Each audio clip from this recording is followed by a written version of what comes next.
ও কথা বলতে পারে না, শুনতেও পারে না, কিন্তু গাঁজা না খেলেও পাগলা হয়ে যাবে।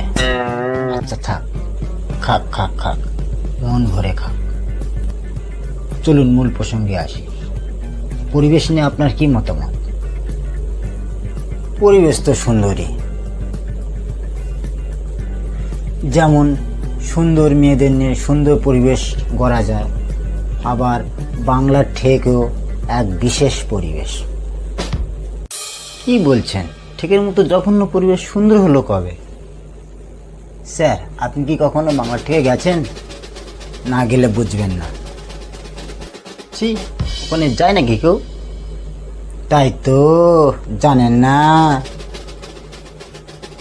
এই ধরো, ঠেকের পরিবেশ শুরু হয় মদের গ্লাস দিয়ে, তারপর সবার দুঃখে কষ্টে গল্প, তারপর ঝগড়া মারামারি, কেউ বা লুঙ্গি খুলে পুকুর পাড়ে পড়ে থাকা। আহ, কি পরিবেশ! এটাই নাকি সুন্দর পরিবেশ।